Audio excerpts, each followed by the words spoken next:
campus of the University of Nebraska at Omaha.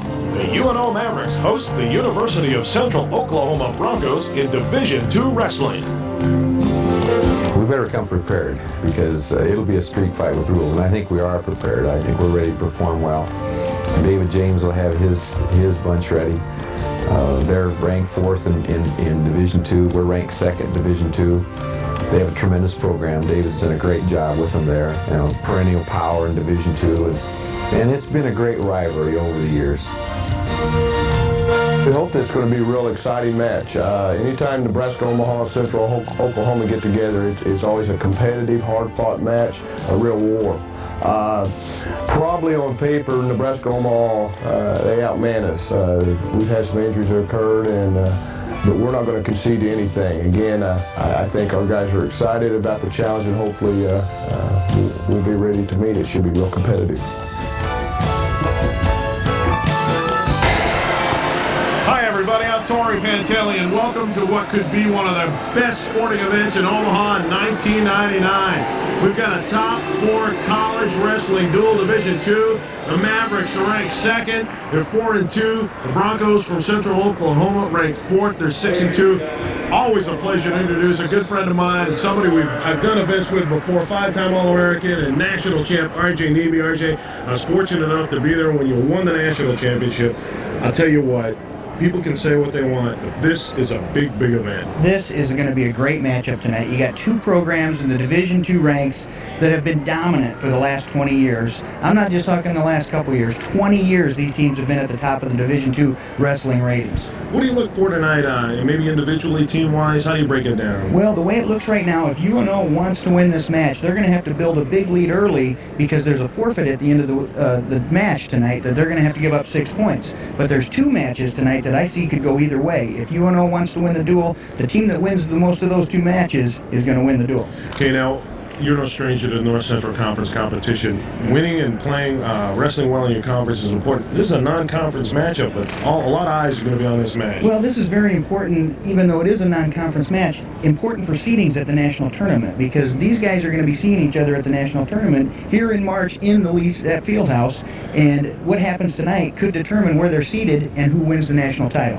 Okay, I want you to stand by. We'll be talking about a lot of things tonight, some things that will be of interest to you, but before we take a break, for those of you who might be new to college wrestling, let's take a look at how they score a wrestling duel. In collegiate wrestling, team points are awarded as individual wrestlers win their matches. 16 points are awarded for a fall or pin. A wrestler must hold his opponent's shoulder blades on the mat for 1 second to achieve the pin. 16 points are also awarded if the other team forfeits a match. When one wrestler is awarded more points than his opponent, 3 points are given to his team for the decision. If the winning wrestler has 8 points more than his opponent, it is a major decision, and 14 points are awarded. Wrestlers score individual points by gaining an advantage over their opponent. Takedowns are worth 2 points. When a wrestler gets away from an opponent who had an advantage over him, he gets 1 for the escape. Reversing the advantage an opponent has by gaining the advantage over him is a reversal and worth 2 points. And a near fall, or almost pinning the opponent, is good for 2 or 3 points. If a wrestler is in control of the other wrestler for 1 minute longer than his opponent has control of him, riding time points can be awarded. The referee may give penalty points for various infractions. Duels or meets between just 2 teams can end in a tie.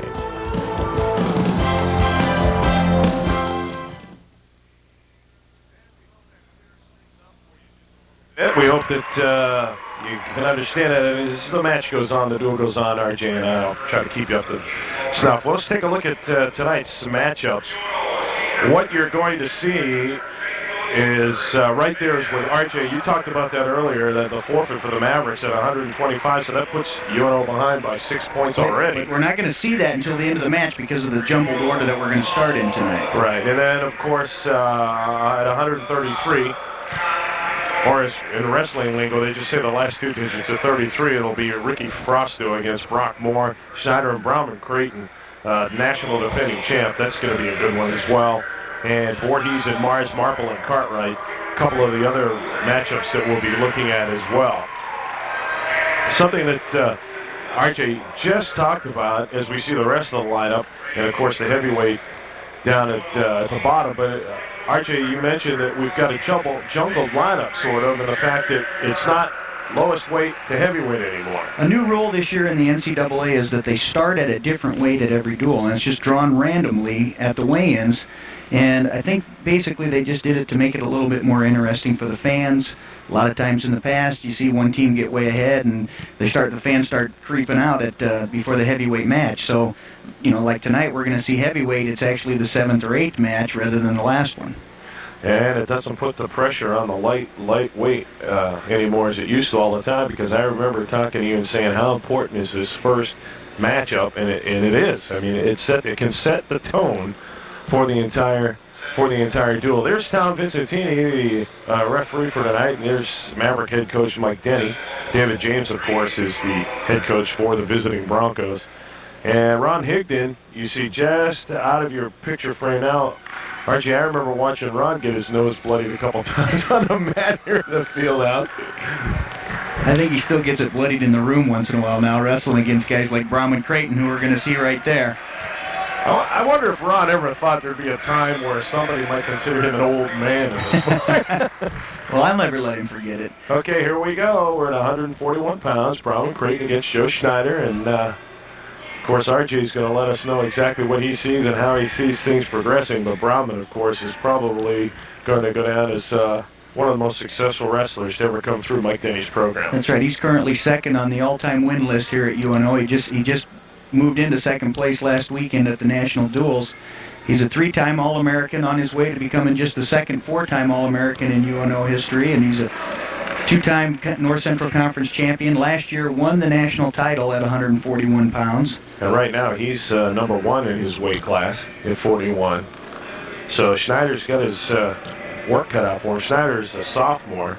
His record so far is at 17-12, while Creighton sits at 27-3.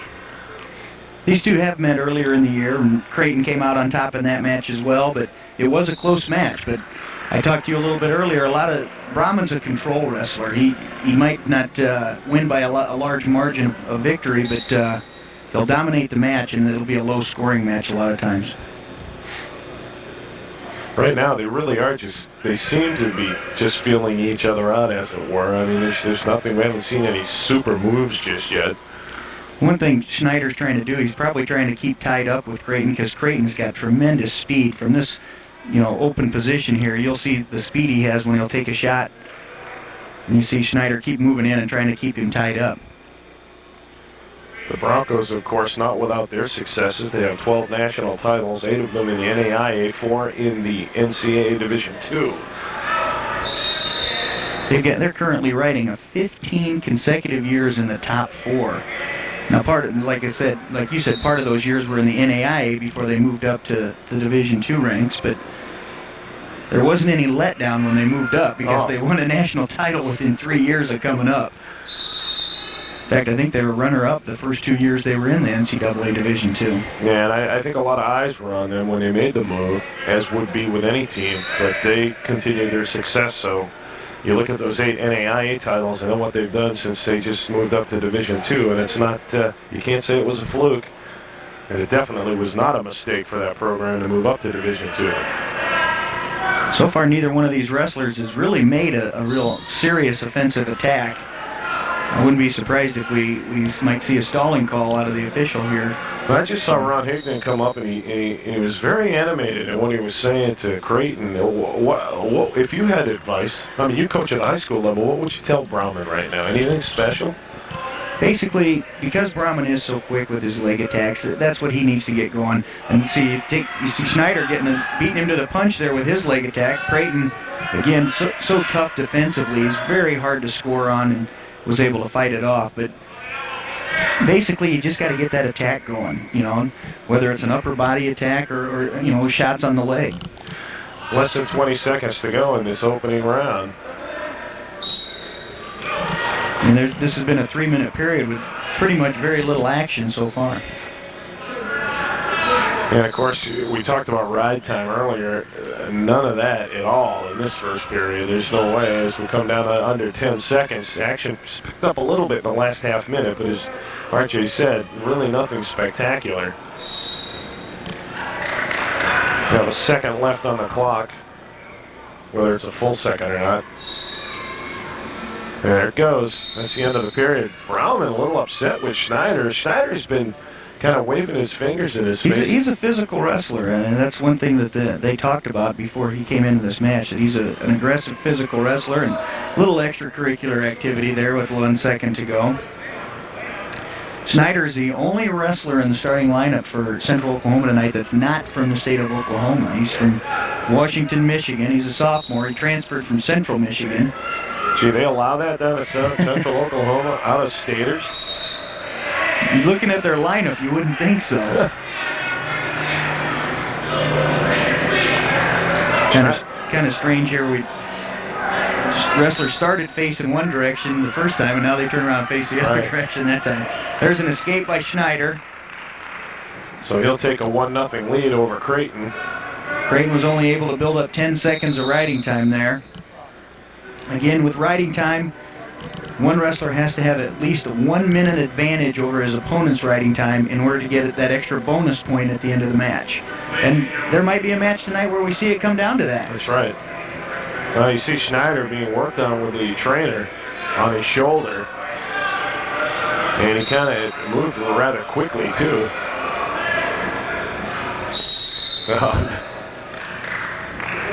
Yeah, they're going to warn Brauman Creighton for. I shouldn't really laugh, but it's just the fact that you can see he's been frustrated because Schneider keeps pawing at him, and he just tried to retaliate, and it cost him a warning. There's a nice snap down by Creighton, but Schneider was able to get right back up. Oh, nice shot by Brauman Creighton, and was able to finish and get the takedown inside the edge. That's one thing you'll really see a lot tonight. These wrestlers will be wrestling on that outside edge, around the outer circle, and doing a lot of scoring, a lot of activity you'll see on the edge. And now the match is even at 2 with 1:17 to go in this period. He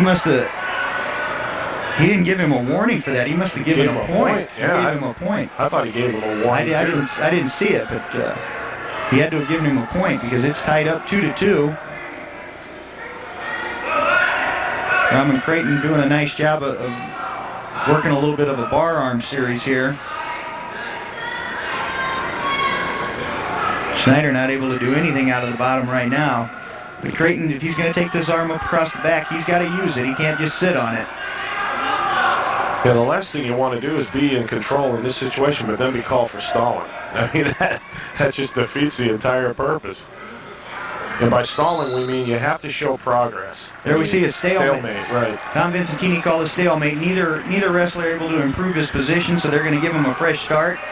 Again, that's another rule just to make the match a little bit more exciting, a little bit more activity.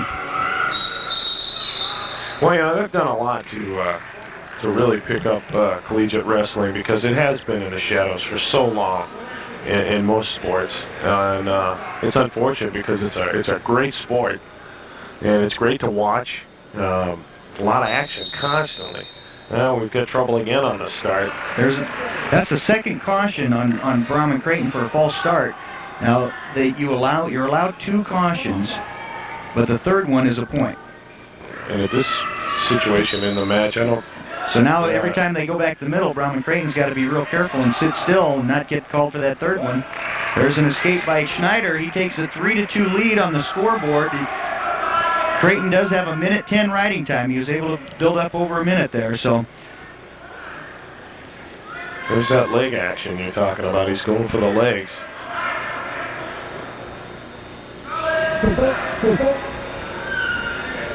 This is one of the matches of the evening that I'm sure the Mavericks expect to win, and they almost demand a win out of Brauman Creighton. You've got the national champ on the mat. They need a big win out of him here.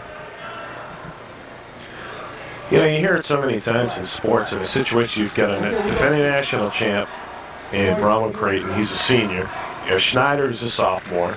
Doesn't have he doesn't have a losing record, but he hasn't won a lot like Brahman has.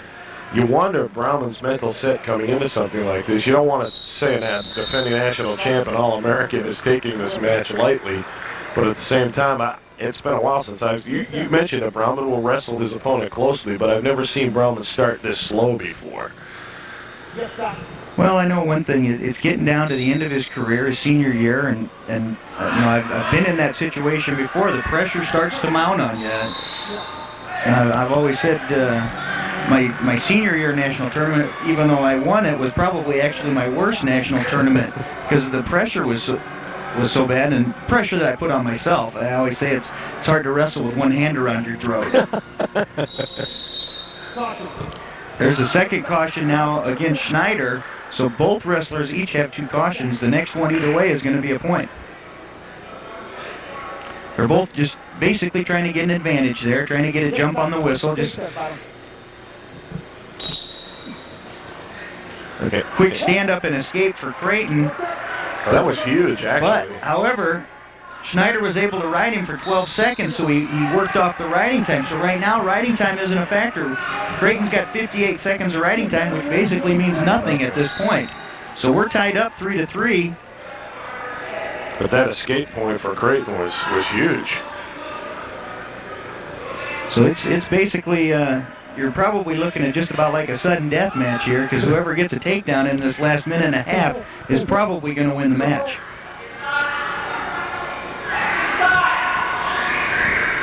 You can see him far on that far edge, as RJ said. He'll be working the edges of this mat probably the entire duel. And if the mat looks a little smaller than what you're used to seeing, it is because of the new wrestling facility upstairs. Mavericks had to go out and get a mat. There's a double leg shot by Brahman Creighton to get a takedown. That's what he needed. He takes the lead 5-3, and now he's built up a minute of riding time. So he leads this match 6-3 now. Brahman Creighton calls for an injury timeout. Yeah, why don't you go over the injury timeout too? Because there's only you can only build up so much injury. That's right. Time, he's allowed a minute and a half of injury time, and he is only allowed to take 2. The new rule this year, he's only allowed to take 2 injury timeouts. Had a quick shot of Brahman Creighton's mother, Trina Creighton, sitting in the crowd. She's usually in the front row, as always. Very vocal, too. But you can only take 2 injury timeouts. If you take a 3rd injury timeout now, you're disqualified. So a lot of times you'll see if a wrestler, what I've seen so far this year, if a wrestler takes his 2nd injury timeout, he might as well use all of the time because that's all he's got. Right. It used to be you could have unlimited timeouts, but only a certain amount of time. There's a quick stand-up attempt by Schneider. Creighton able to hang on. You see Schneider, once he gets up to his feet, working for hand control. When they're on their feet, the top wrestler can lock his hands, but when they're on their mat, he cannot. That'd be a technical violation and 1 point. There's an escape for Schneider, so the score is now 5-4. With riding time, Creighton leads 6-4. On red. And this is second. This is his second and last injury timeout. Right. So. Well, that move by Schneider to escape was, as quick as this sport is, he just boom, was loose, and he'd been working. I thought maybe Brahman had him tied up on this side of the mat. They were going to go out of bounds before he could get loose, but he stayed in there. For people at home that are watching the match, that watch a lot of high school or even youth wrestling, the difference that you'll see in college wrestling is their ability to scramble and put 2 and 3 moves together. They're always 2-3 moves down the road, where you see a lot of times in the younger high school ranks, these kids do 1 move stop, 1 move stop. Right. These guys are doing 2, 3, 4, 5 moves in a row because you have to. Because while Schneider's doing 2 or 3 moves to get out of the bottom, Brahman Creighton's doing 2 or 3 to stay ahead of him. So.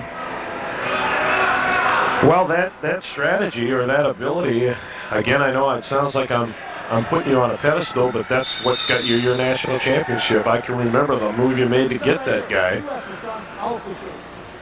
And he just stopped, and you were able to get your move, your points. You got to remember, both these wrestlers have been cautioned. Neither one has been warned for stalling. Creighton again with the riding time. He's got riding time assured now because we're in with 20 seconds left to go in the match. He's got 1:25, so he leads 6-4. He can't afford to give up a takedown here. There's a warning for stalling against Creighton, but that's not going to be enough for Schneider. 2 seconds. And the match is over. So, Brahman Creighton gets the Mavericks off to a good start by winning his match 6-4. When you add that ride time point, you get a good look at Brahman going off the mat into the UNO team area. That match went pretty much as what we expected. It was a good close match. Now the next match is also going to be another good one. It's going to be Boris Voorhees for the Mavericks, junior from Sturgis, South Dakota, against Clay Mars, a senior from Tulsa. These two have met this year, with Voorhees coming out on top 5-1. We've got a problem with the score clock. As you see, there's nothing on it right now. That's what the delay is. When you think about, I know at this level there's a lot of times where you'll end up facing someone more than once during a season.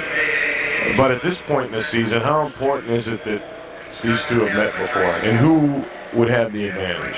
Well, I would have to give the advantage to Voorhees because he does hold the one win over him, and right. He beat him 5-1.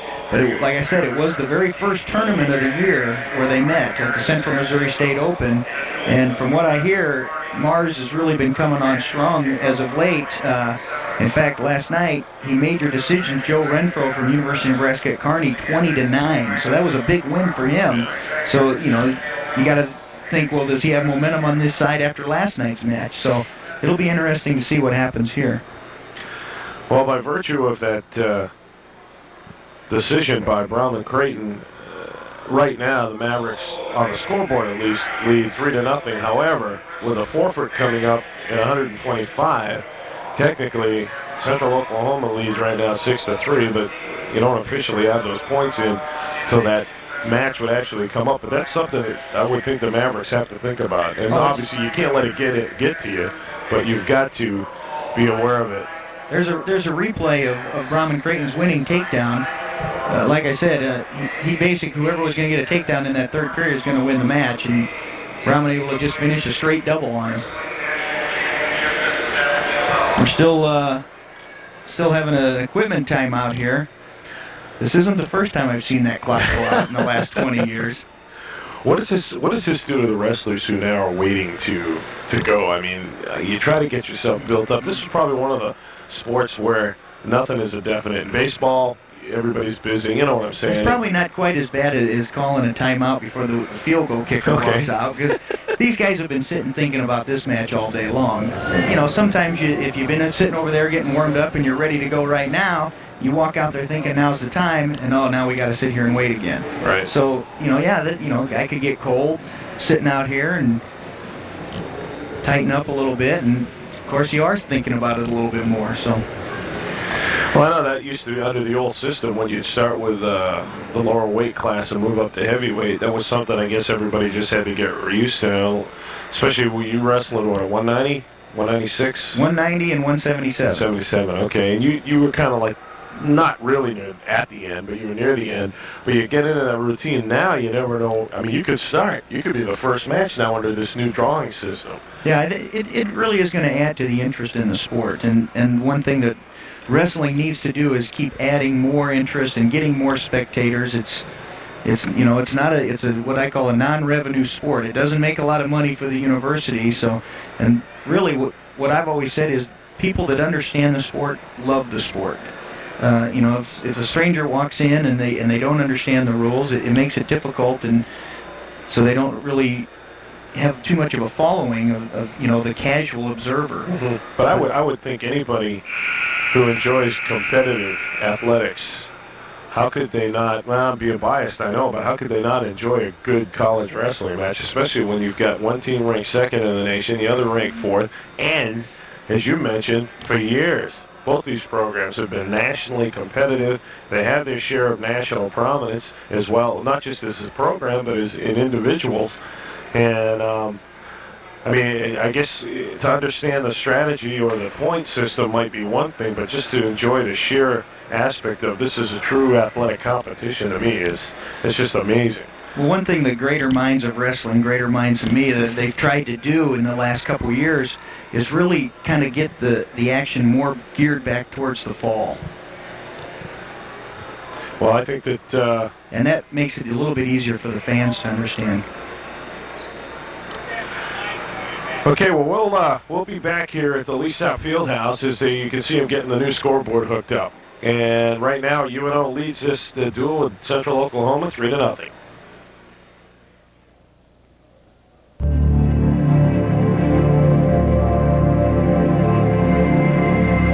There's an entire world for you to explore, with so much to see, so many incredible creatures to meet. Hear the pulse of a living world on Nebraska Public Television and EduCable, the television networks of Nebraska Educational Telecommunications.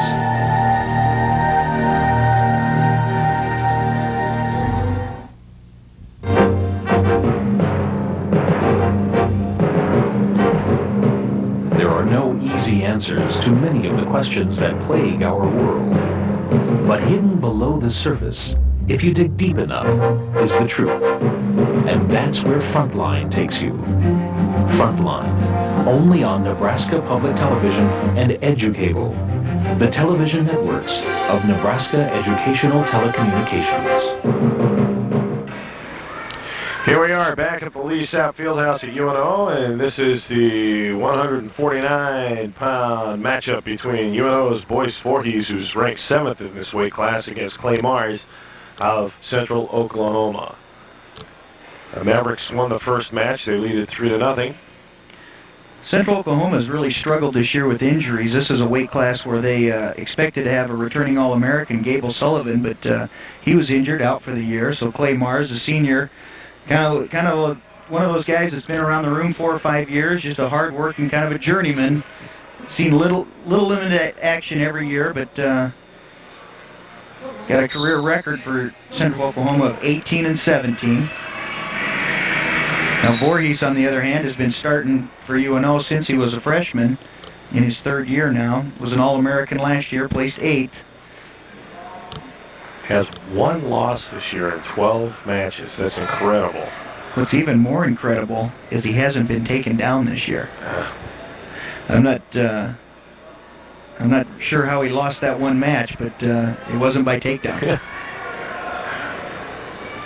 Boyce Voorhees, very, very sound athletically. There's a warning against Mars.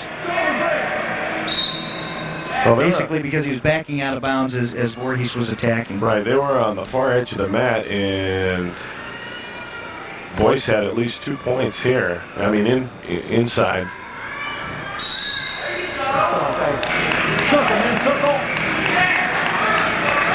Got a women's basketball score, and Paula Buscher's Lady Mavericks, man, they killed South Dakota 61-39. Big North Central Conference win for the Lady Mavs. Congratulations to them.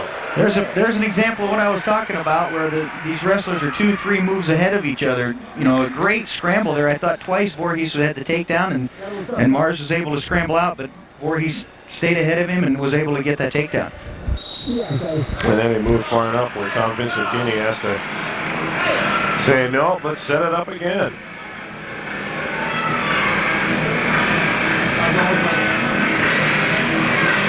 Blitz up. Here we go, top. This is a situation where the Mavericks, if they can jump out on top early in these first few matches, as RJ said at the top of the show, this will be big, because they are still looking at those 6-point forfeit at 125. That and the fact that we really haven't seen the strength of Central Oklahoma's lineup yet either. That's coming later in the match as well. So UNO knows they got their work cut out for them. They've got to build a lead early. I was up in their practice room before the match started today, and I mean, they basically told the heavyweight, Jerry Corner, we need a pin. Not to put any pressure on him. Yeah, right. Thanks, Coach. But you can't see him off. It would be to the left of the screen. Ron Higdon was applauding Boyce Voorhees that last series. We've got 45 seconds to go here in the first period. Again, in college, they start with a 3-minute period in the first and then 2 2-minute periods for the second and third. Different than high school, where you go 2-2-2. But regardless of what anybody tells you, it could be the longest 7 minutes of your life. There's nothing else like it. You can be in jogging shape or weightlifting shape, but it is nothing like wrestling shape. The only experience I have with this style of wrestling was intramural, and that was enough for me.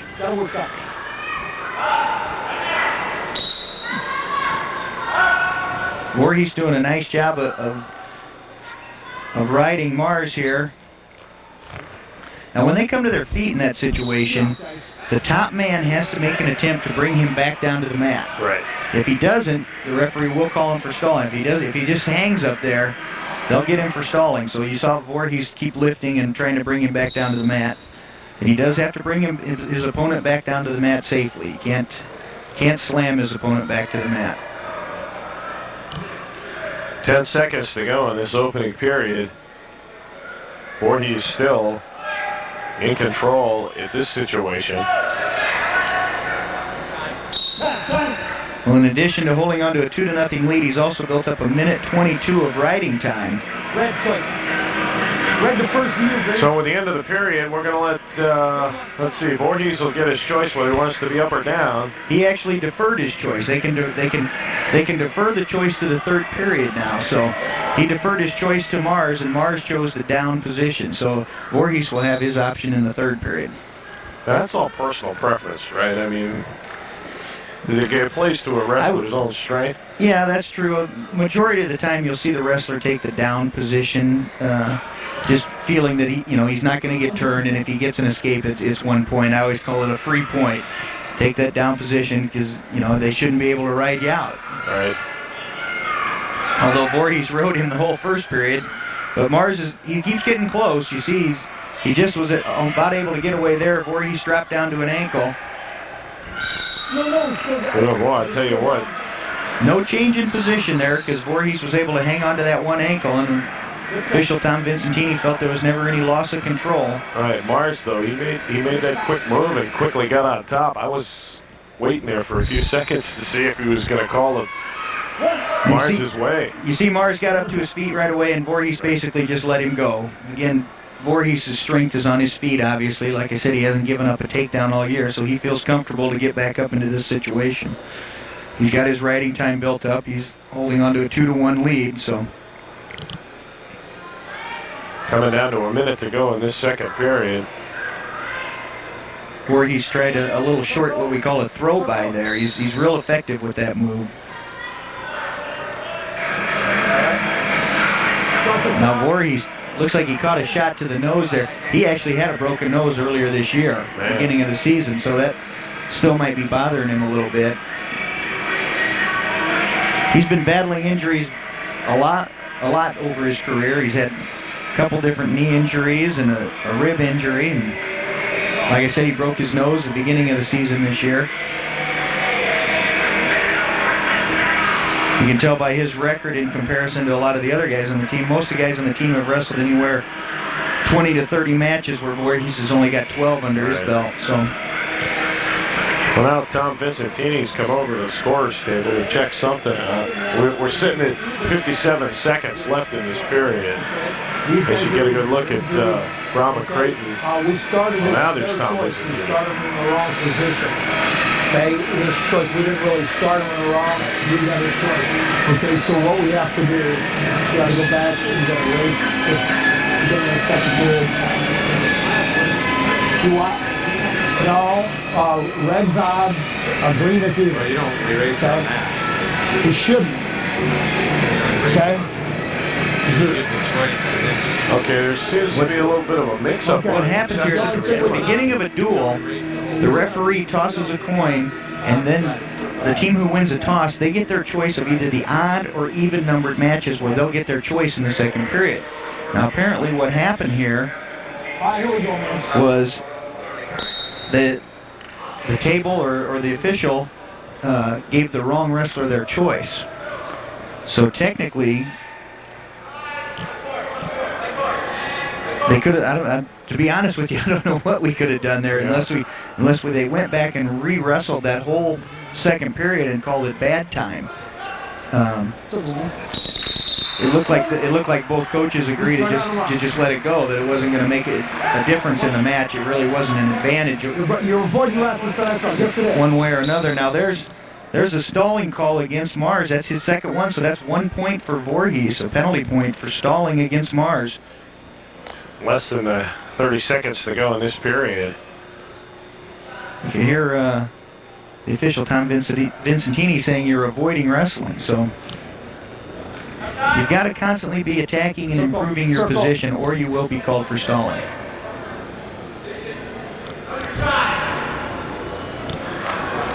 Here you see the time in the lower right-hand corner of your screen. Quick move by Voorhees, but we run out of time before you could get Mars in the position they wanted him. So we've come to the end of the second period, and Voorhees holding on to a 3-1 lead. They add the ride time, and it's 4-1.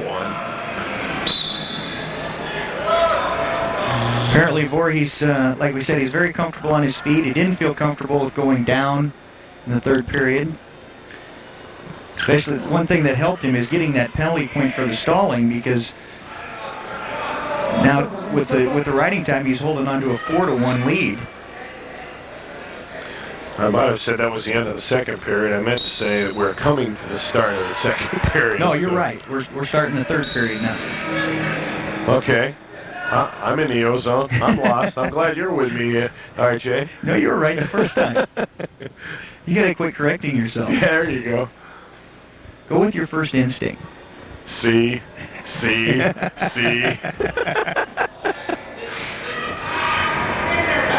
Another throw by attempt by Voorhees. Voorhees doing a nice job of staying on the attack. Even though he's got a lead, he's not just sitting back and resting on his laurels here. He's staying offensive. Well, you know, a lot of times, obviously, that has to be a plus, because if you wrestle like you need the points, you are going to be aggressive. And unless you don't do anything silly. Oh, nice job by Voorhees fighting off the fireman's carry attempt by Mars. Mars was really in deep there. I can't believe Voorhees was able to fight that off.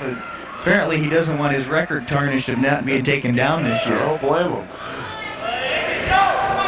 45 seconds to go. Voorhees does have the riding time advantage now for sure. So the score is 4-1. Favor of the Mavericks.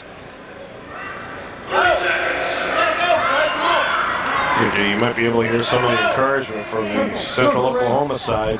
Trying to get Mars to move now, because we've got 22 seconds left in this match. And he's going to need more than a takedown to take this thing. Right now things are going the way the Mavericks had hoped early on in these first couple of matches. So Circle. I know we're gonna keep talking about it. That forfeit is gonna be big once we get up to 125 pounds, and it's the second to the last match tonight. So again, the Mavericks have to build up a lead, and so far they've done a good job. With this victory, a 4-1 victory by Voorhees, they're gonna take a 6-0 lead over the Broncos.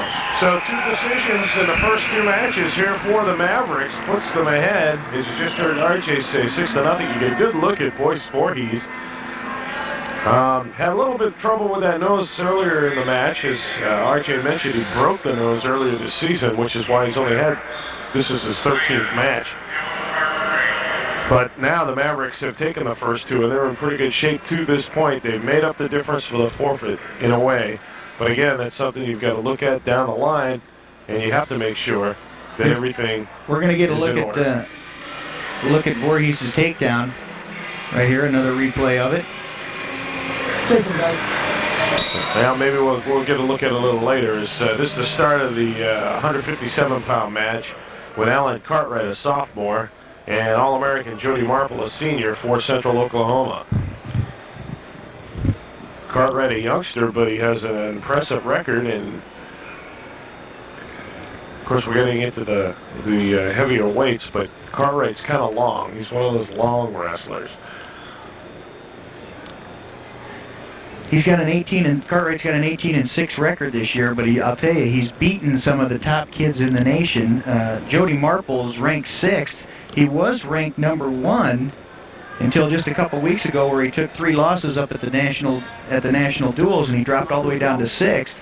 One of his losses was to Alan Hankins from Augustana in the North Central Conference, but Alan Cartwright has beaten Hankins twice. So, you know, you beat me, but I beat this guy who beat you, one of those type of deals. That's right. And they'll probably meet again before the season's over someplace.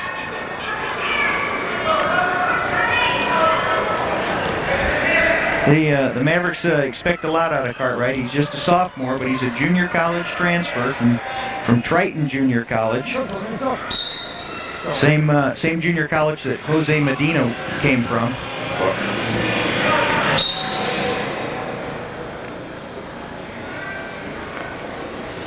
Here's a look at the team scores. You see the Mavericks have won the first 2 matches at 141 and 149 pounds. Both wins just by decision, so they lead 6-0.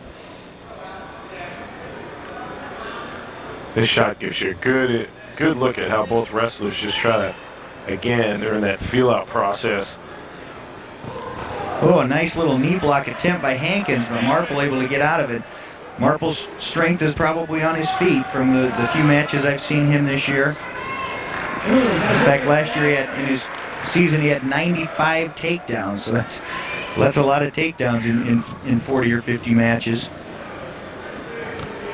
These two, this is another rematch. These two wrestled earlier in the year with Marple coming out on top, but Hankins got hurt in that match, so Cartwright. I keep thinking of Alan Hankins from Augustana, but Alan Cartwright got hurt in that match, and so he hopes to improve on his performance this time.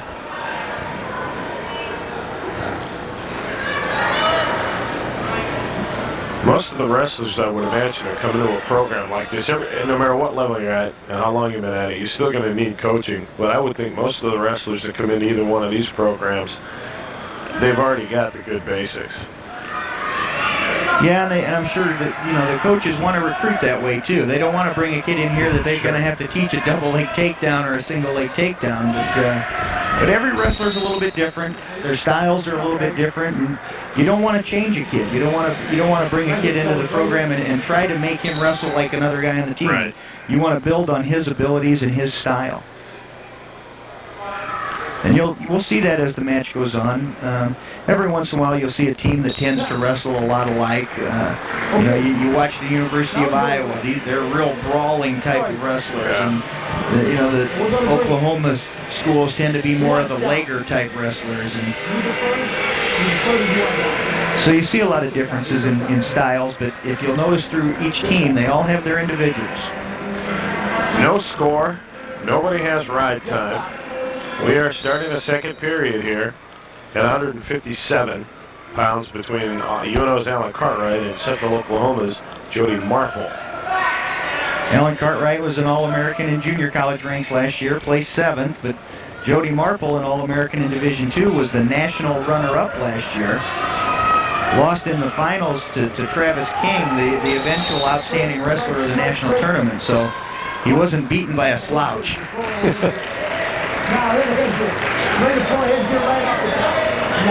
Well, they're awarding a point to UNO. The head do it full right over the top, folks. Let's go right here. You could hear Tom Vincentini saying that Marple was grabbing the headgear, and so that's against the rules. And Hankins able to get a point out of that. That could prove to be pretty valuable in a match this close.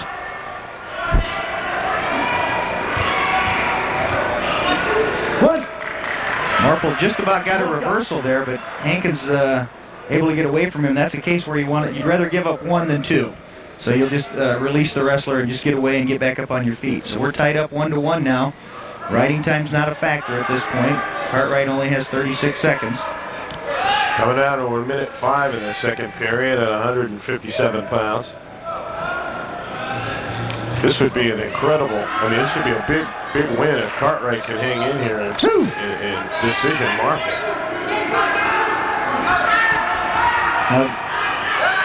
Marple's already got the takedown in this situation, and finally Cartwright just basically had to bail out. So as soon as I say what I said, Marple gets 2 points for a takedown and takes the lead 3-1. You gotta work up, Battle. 30 seconds remaining here in the second period. Marple leading 3-1. Cartwright's got to be careful here. Cartwright tried a Granby there, but it looked like Marple was half a step ahead of him and knew it was coming, was able to counter. Marple working for a tilt here, but Cartwright almost able to get his hips over him, and Marple getting back up on top. Go back inside, guys. Well, good job by Cartwright. It looked like he was going to be in a little bit of trouble there, but he was able to just fight Marple off.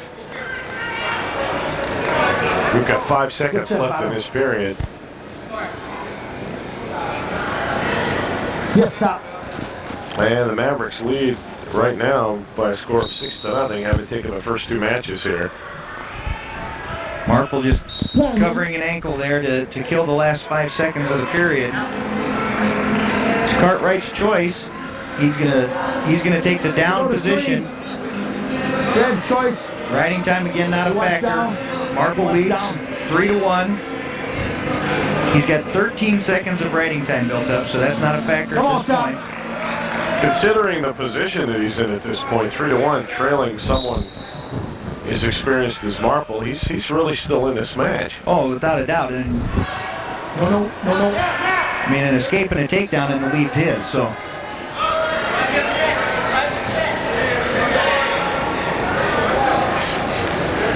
Not to mention the fact that you throw stalling calls in there. 2 points is not a big lead at any time in college wrestling. There's that Granby roll. Cartwright able to get out and face him. Look up.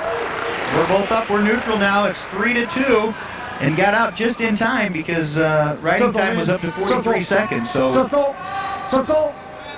a takedown here would give Cartwright the lead. Warning. You're backing off, son. You got to circle in. Cartwright losing here, but gets called for stalling for backing out of the circle. Rather than backing away, he needs to circle back into the middle.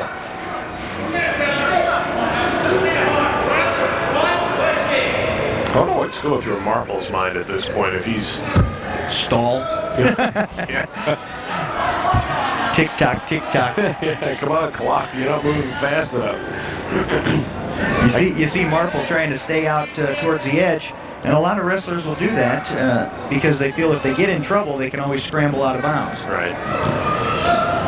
There's a shot attempt by Cartwright. Circle. Wasn't able to get in very deep. You see Cartwright running back to the middle. He knows he needs to work in the middle because he's going to have to finish takedown the middle. We got 30 seconds to go.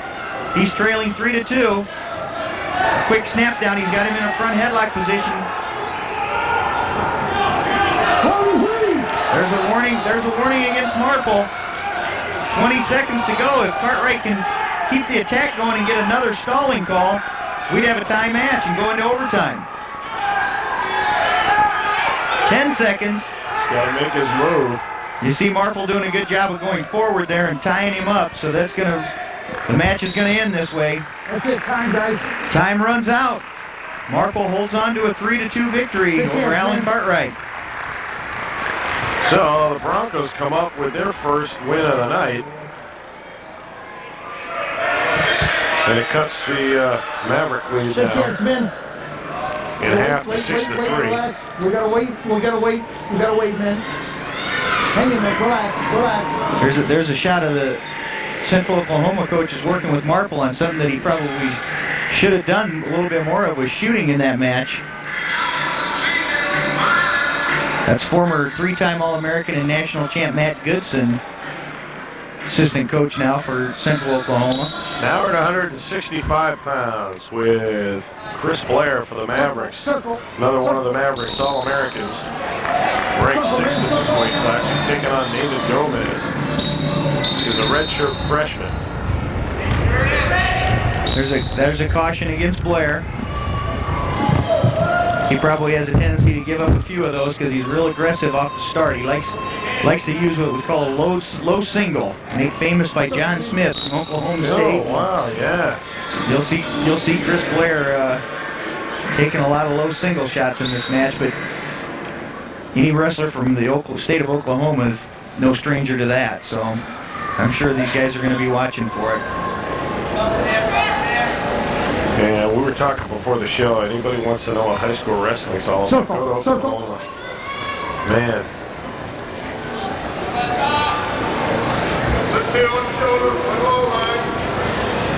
Nathan Gomez, he's a freshman, but he's a redshirt freshman, so he does have a year of college experience under his belt. So, and for some kids, that's valuable.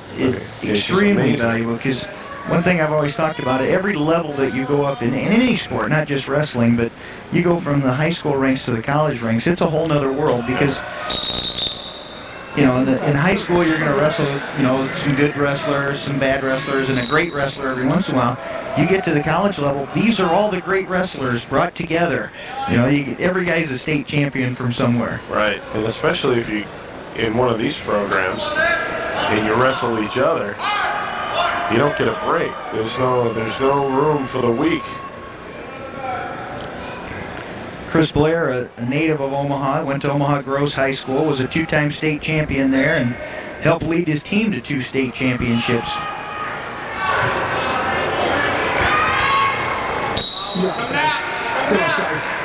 Well, we'll have to start again to get out of bounds and leave that circle. There's a low single shot by Nathan Gomez, using a little bit of Chris Blair's own medicine, but Blair able to fight it off. Excellent job. Chris Blair, 2-time All-American, just coming off of a redshirt year. Something a little interesting. Some guys redshirt early on. Chris Blair started for 2 years, placed at the national tournament twice, 4th and 6th, and then took a redshirt year. I think one of the reasons why was that the coaches felt give him one more year of maturity and, throw him in here and hopefully win a couple national titles for him. Oh, sure.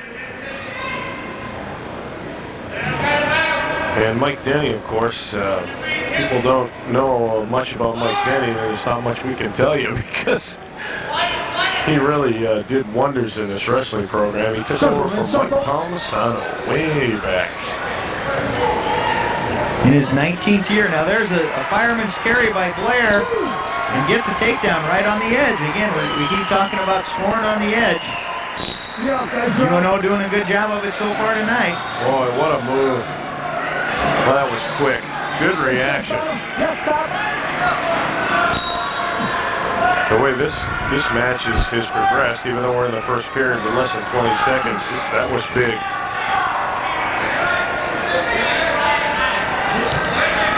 Ride time, not even a factor yet. Don't even have half a minute of it built up.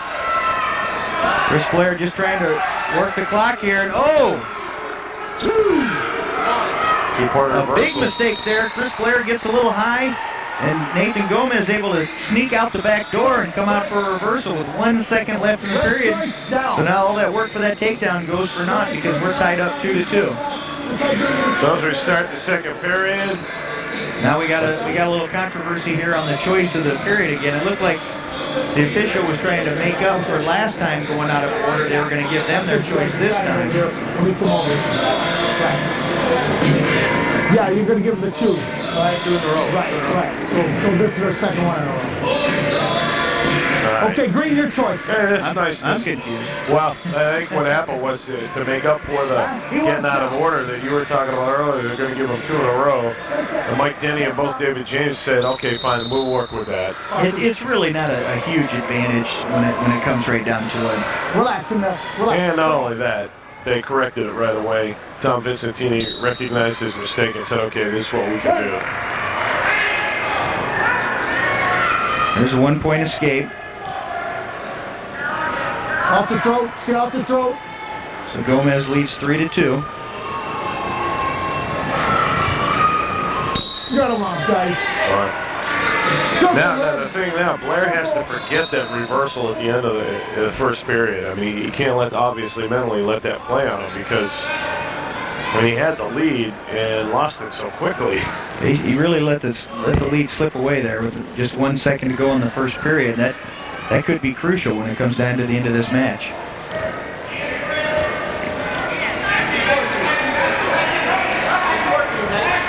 This is the first meeting of these two wrestlers. Again, like I said, Nathan Gomez from Central Oklahoma, just a freshman, so they've never run into each other. There's a penalty point against Gomez for going across the throat of Blair.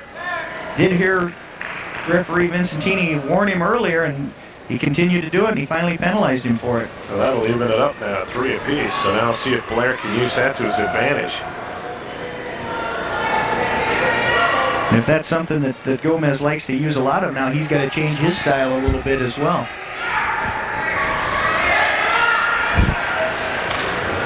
Circle, man, circle. Going for that leg.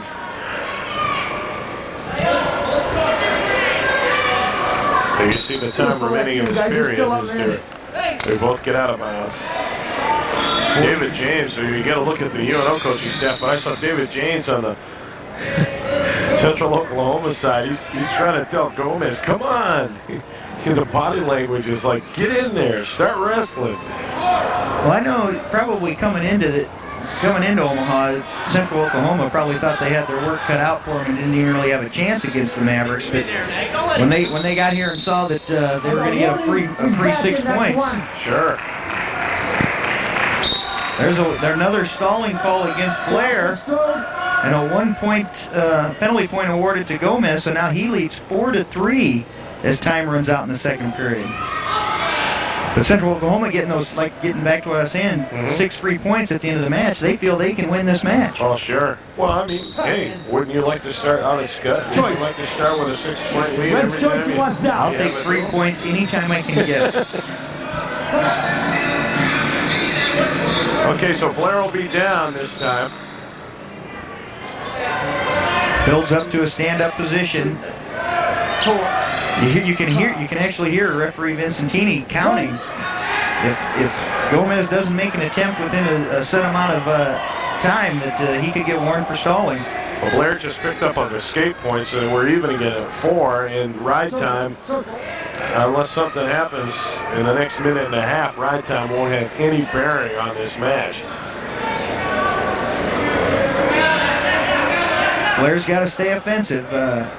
He's got his back to the outside of the circle, and that's what's got him in trouble earlier with these stalling calls. So it'd probably be to his advantage if he, either stay in the middle or circle into the middle and avoid backing out, because he could get hit again with another stalling call. There's that low single. No points yet. Still scrambling. Like I was talking earlier about the scramble, and you see Gomez is actually behind Blair. No points yet because Blair still has that single. Got to bring him over. Gomez hanging onto the legs of Blair. Still no points.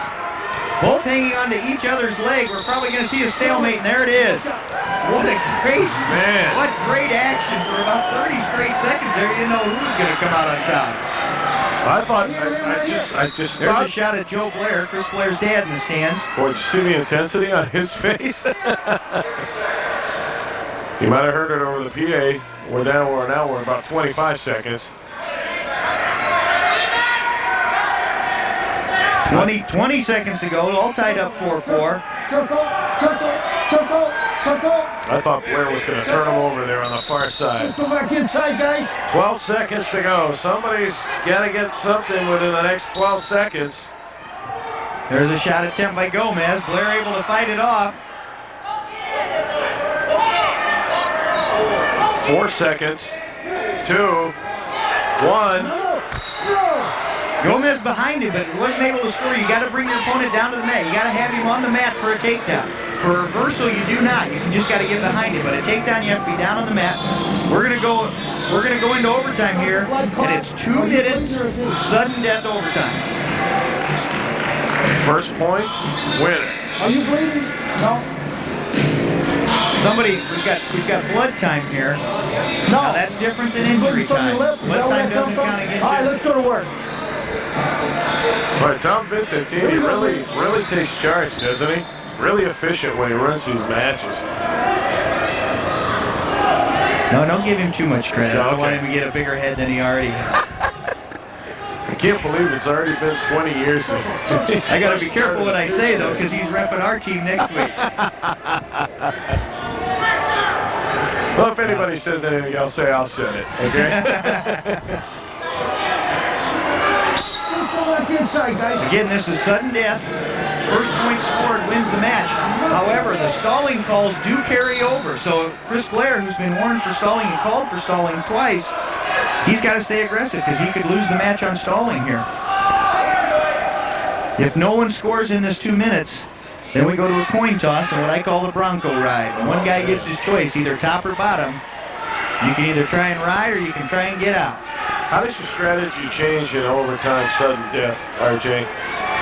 Gotta use it. I'll tell you, in most cases, like I said earlier, it's harder to ride a guy than it is to get out of the bottom. So 95% of the time, you'll see the guy that wins the toss is going to take down. And I probably would say 80% of those guys usually win. So I'm not a big fan of the coin toss to decide the match. Circle. Again, Blair's got it. There he did a nice job of circling in. Shot in on the low single again. But Gomez has got the leg hooked. Blair's got to turn him over, but Gomez seems to have them. No points yet because Blair still has that ankle. Now they're both in trouble. But Blair's got to get control here. He's got to get on top. There it is. A big victory by Chris Blair, the returning All-American. Oh, man. Boy. Great match. Chris Blair with a great move in sudden death overtime. Still getting some coaching from Mike Denny over there on the side. Great comeback. Awesome comeback. Little fatigue showing there. Because you think wrestling 7 minutes is tough. Try going about 8.5 like that, the way those two just did. Man, I don't know if that was his little brother or not, but somebody came over, gave him a big hug. There's a replay. Here's a replay of the takedown. You see Blair able to get around behind him and get control and get the takedown, and that ends the match. Well, that was now, sweet. there was a situation there where Blair almost caught him on his back. If he put him on his back, they'll give him the opportunity to pin him for the team points. Let's go, man. So if Blair would have caught him on his back there, he could have pinned him and still got 6 points, even though he'd already scored the takedown. They will give you the opportunity to work for the fall. Here we move up to 174. 8th ranked Albert Harold. He's a senior here at UNO. He's moved up to 3rd this week. He just moved up to 3rd. He moved all the way up to 3rd. He's had a great couple of weeks. He's moved all the way up to 3rd now.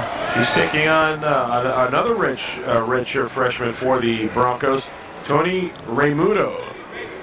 Circle.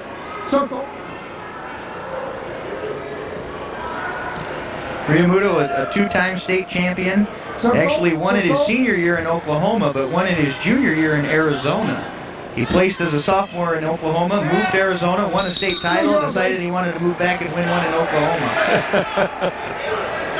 High school career record of 120 wins and just 4 losses for Raimundo. Albert Harold, the senior, you got to give the nod here. He's a 2-time junior college All-American, placed 8th and 3rd in the junior college nationals. Last year he was a starter for the Mavericks last year, and he qualified for the NCAA tournament, but didn't place. I'm sure he'd like to improve on that. And there's a stall warning against Albert Harold. You got a circle. Vincentini, he's been very consistent tonight. If you're backing out of the circle, he's going to get you for stalling. Well, as with any other sport, consistency with the officials is something you look for because at least you know where you stand. Albert Harold, he's an exciting wrestler to watch. He led the team last year in team points, or match points, excuse me, with 299 match points through his 43 matches. He's very active, as you see there. Both these wrestlers are rather long instead of just, well, every wrestler has strength, but both these wrestlers are long rather than stocky. So they're evenly matched as far as physiques, I would think, but each wrestler has his own specialty, as RJ's been saying all night long. They know which moves they want to make. And this is another one of the weight classes where the Central Oklahoma had a crucial injury. They expected to have a wrestler by the name of Ben Eicher in here, but he broke his leg earlier in the year. So 3 weight classes. Central Oklahoma doesn't have the guys in there that they really expected this year. So it's been rough on them. But injuries have taken their toll on the Mavericks, as we're going to see later on tonight. the Broncos, though, continuing to show their national competitiveness. I mean, they're sitting at 6-2 in duels, and that's not too bad. Both of their losses came last week at the national duels. They lost to Pittsburgh Johnstown, which is the #1 ranked team in the nation in Division II, and they lost to South Dakota State for wrestling for 3rd and 4th in the national duels. And I believe South Dakota State is ranked 4th, just ahead of Central Oklahoma. So, well, Pittsburgh Johnstown, they've had quite a good nationally competitive program for a while. If I remember correctly, didn't Carlton Hazelrig wrestle for them in the nationals here? He was a 3-time Division II national champion, and back in those years, if you won the Division II national title, you could go on and wrestle in Division I's. He also won it 3 times in the Division I ranks before going on to a career with the Pittsburgh Steelers. That's right. Never played college football, but got drafted in the NFL because they saw he was such a good athlete on the wrestling mat, and they decided to give him a chance. Yeah, he was really impressive here because Billy Colgate and I did the nationals that year, and I should say Dr. Colgate before I hear about it. He's in Florida, he'll never hear it. Yeah, somebody will call him. Yeah, you know, Pantaleon said about you, called you Billy. Anyway, we've come to the end of the first period. There's been no ride time for anybody. There's no score yet between Albert Harold and Tony Riamuto. One. Well, now there is a One point. green. And look up. An escape for Riamuto. Start the clock. He's gonna take injury time. I didn't actually Start see the what clock happened on there. Green. Start the clock on green. Okay, obviously, he's Something happened. Looks like something happened to his left hand. They're looking at his left hand there. really in discomfort too. Now, in this situation, if a wrestler takes injury time, the coaches cannot coach him. They can come out and attend to his injury, but they cannot coach him. And the reason they do that is because they don't want a wrestler faking an injury to get coaching or to get a breath of air. But that does happen. No, I was going to say you've never done that, right? Chance? You've never seen that happen. But conversely, you might have seen that Mike Denny was taking the opportunity to talk to Albert Harold. Right. The other coaches can coach. Now, during blood time, if you're taking a blood time, because of all the concern over bloodborne diseases, they can coach during that. So that doesn't hinder a coach from coaching in that situation. But now Albert Harold finds himself down 1-0 here. 15 seconds into the second period. Riding time not a factor at all here.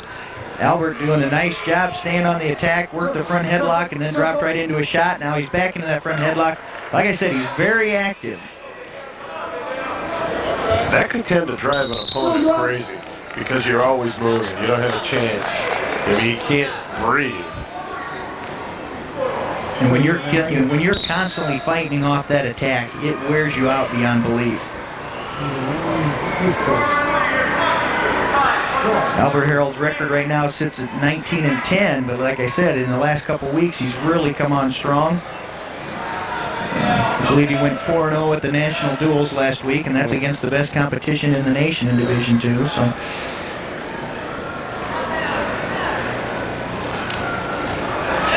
There's a nice body lock straight to his back.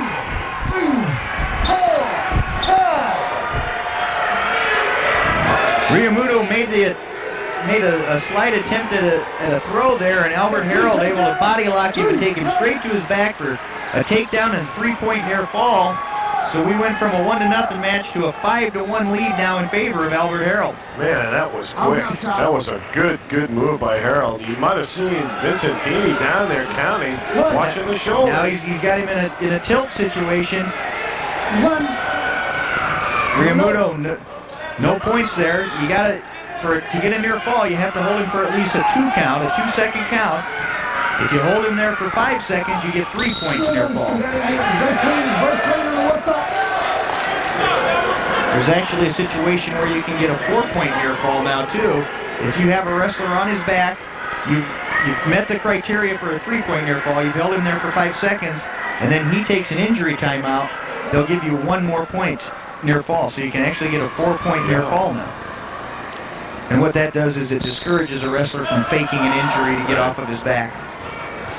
Albert Harold trying to doing everything he can to stay behind him, and Riamuto able to get away and face him, so Vincentini gives him 1-point escape. That makes the score 5-2 now, 4 seconds left. That was close, as they were out on the outer edge. That's another situation where the Mavericks have, lost themselves at the end of the period. They need to keep that concentration through the entire 7 minutes. Going into the third period, they've chosen to start standing up. Harold with a 5-2 lead. He also has 55 seconds of ride time. That has to get to a minute before it'll have any effect on a point. Short shot attempt by Riamuto, but Albert Harold just a little bit too quick for him.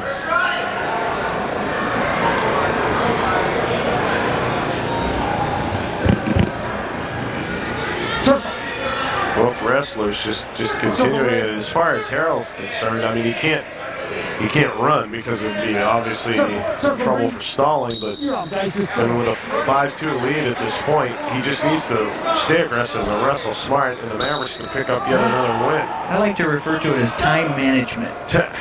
Not stalling, it's time management. Okay, Coach. Yeah, there you go.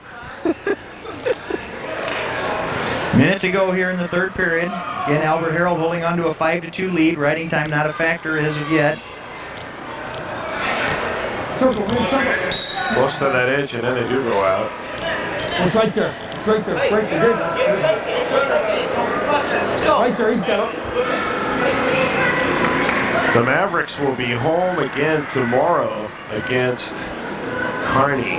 Come on. And if you don't think that'll be a big one, just the rivalry alone. Here we go. And it'll start at 7 o'clock right here in the Lee Sapp Fieldhouse. Loaded, man.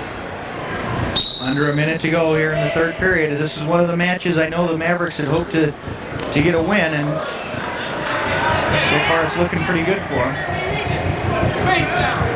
About 45 seconds left in this match.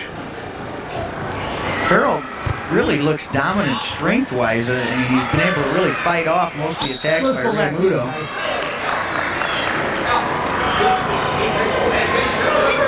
37 seconds to go. So look at Harold just move right in there. He's just lining up. Let's go.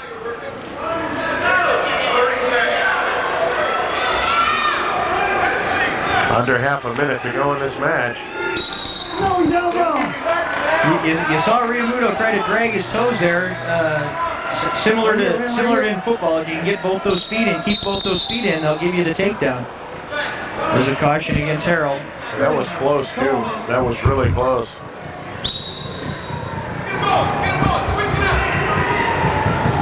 I guess that's the difference between a curve and a circle versus a straight line. Man. You're on, guys. 11 seconds to go. Wrestle in the middle, man. Harold just needs to make sure he doesn't make any mistakes here in the last 10 seconds.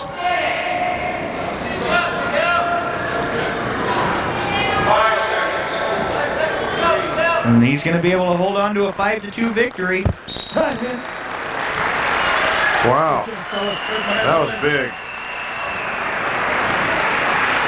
So Albert Harold picks up his 20th win of the season, moves his record to 20-10, and Riamutos evens his mark now at 13-13. More importantly, the Mavericks win yet another match. They lead 12-3 as we head into the 184-pound matchup. This is one of the matches that I said earlier, you know, this could be one of the ones that goes either way. And this is going to be important for both teams. We're going to get a replay of the takedown by Albert Harold, the body lock. You'll see Riamuto try for a headlock. Albert Harold just steps right in, body locks, lifts him straight to his back, and holds him there for the 3-point near fall. A 5-point move to win the match. You see Tom Vincentini counting down the near fall. And I think at that situation, I think Riamuto was probably just, you know, obviously I don't think he was afraid of being pinned because he had that shoulder up. The arm was head, the arm was up. So Scott Antoniak and TJ Talent. Antoniak, they're both sophomores. Antoniak is at 22-8 for the Mavericks. Talent sits at 8-8 for Central Oklahoma. You're up, guys. Back in, man. Last night, we keep talking about last night. Central Oklahoma dueled University of Nebraska at Kearney, who will be here tomorrow night against the Mavericks. And I'll tell you, Central Oklahoma really put it on them by a score of 30-12. Talent was one of the winners for him last night. He won 9-2. You're up, guys. You're up. Circle in. One thing we're going to see about Scott Antoniak, he is very hard to score on. He doesn't get taken down very often. He was an NCAA qualifier last year. He won, kind of as a surprise as a freshman, he won the NCC tournament, goes to the national tournament and blew his knee out in the first or second round and wasn't able to continue. So disappointing finish to a good year last year for him being a freshman. It's another situation I was saying he's really hard to score on. I've watched him in matches where he'll be hopping on one leg for about 45 seconds, one leg up in the air and still not get scored on.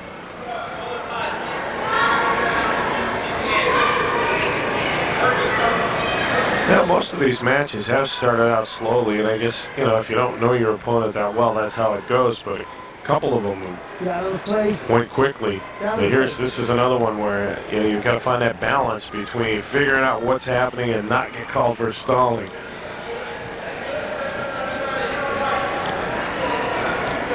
And when you get two wrestlers that have never seen each other before, they've never wrestled against each other, they kind of feel each other out for that first minute or two.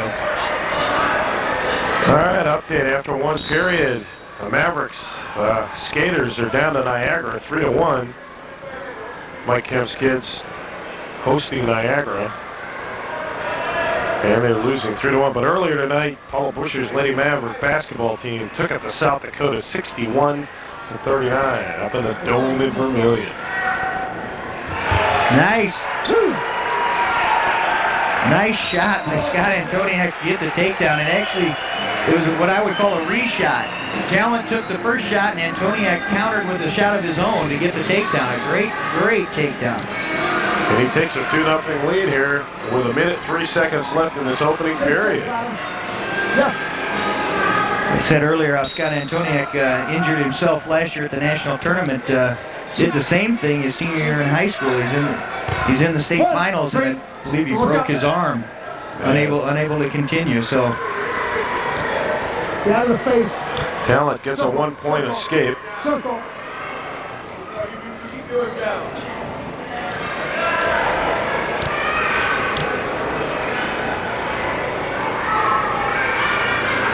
35 seconds to go here in the first period.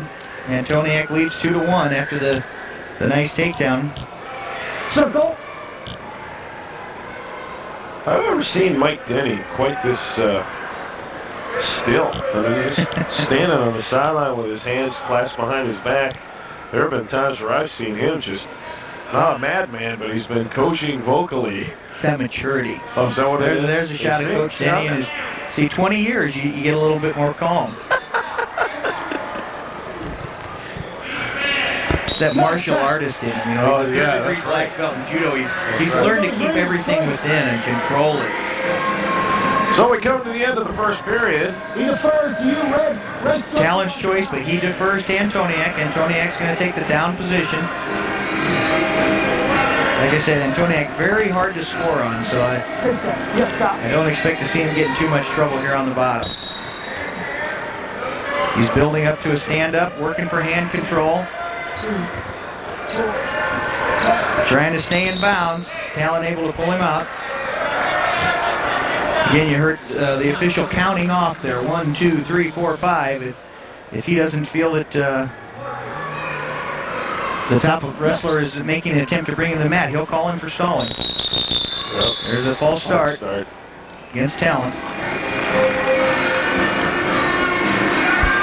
His false starts are so subtle. I mean, at least from this angle. But once you move, you got to go. You can't be waiting around.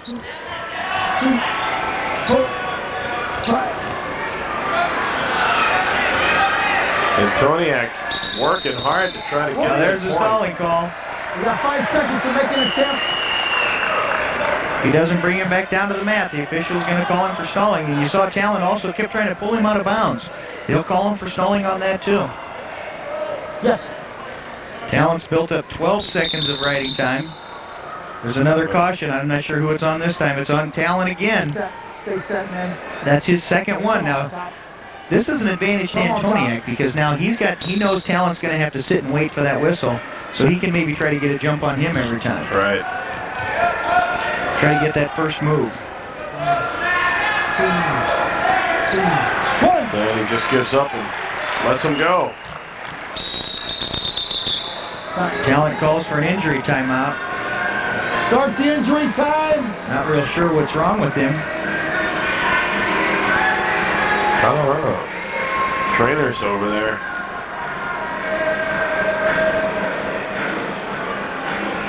There you see the score with Antoniak holding a 3-1 lead here in the second period. We have a minute 23 seconds. Now there's a look at the UNO coaches. That's Coach Denny on the left and Roy Oliver, who just returned back to the Mavericks this year.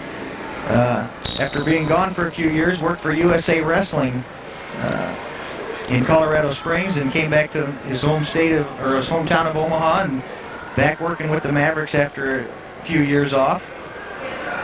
He's a former Olympic alternate, Roy Oliver was. Tech High grad. Very, very good wrestler in his own right. And still looks like he could do it now. Yeah, he does, doesn't he? Maybe you can oblige him after we're off the air, RJ. He says, hey, Roy, you want to... He says I've gotten too big for it.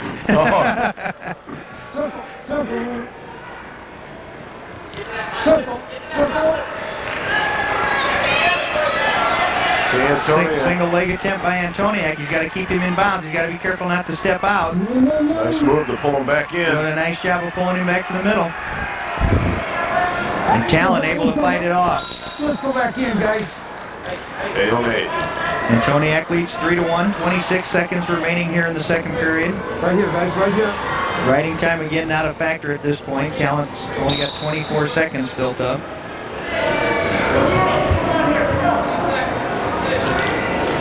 20 seconds left in this second period, and Antoniak with a 3-1 lead over TJ Talon of Central Oklahoma. The Mavericks lead this duel right now 12-3. But we still have 3 more matches to go after this one. One of them, 4 actually, one of them is a forfeit. Time, in time. So we've run out of time here in the second period. We'll move to the third period with Antoniak holding a 3-1 lead. 24 seconds of ride time in favor of TJ Talon. You want down? So at this moment, that has no bearing on this match. Talon's choice, he's going to take the down position. Yes, top.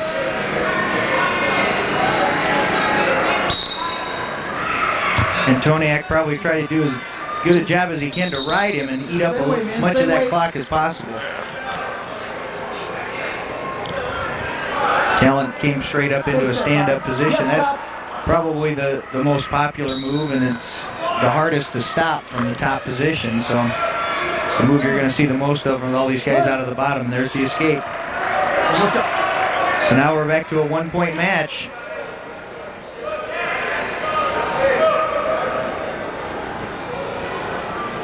You almost get the feeling that this match is moving toward a big move is going to win it. You know, I mean, it's had a different feel than the other matches we've seen. I hope it does.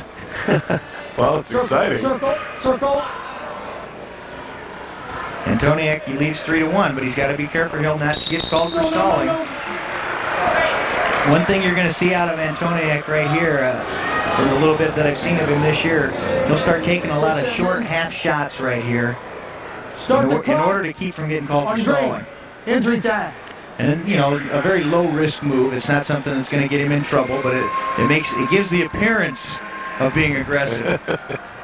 Yeah, because at this point, and I mentioned it earlier myself, I was talking about with a lead like this, you need to continue to be aggressive, but don't do anything silly because, boy, a 3-2 situation. Exactly. You get yourself in trouble, it's all over. And we've seen already tonight a couple of times how quick things can turn. I mean, you go back to Chris Blair's situation. And that'll be the last injury timeout that Talent can take. That was his second and final injury timeout. Minute 15 to go.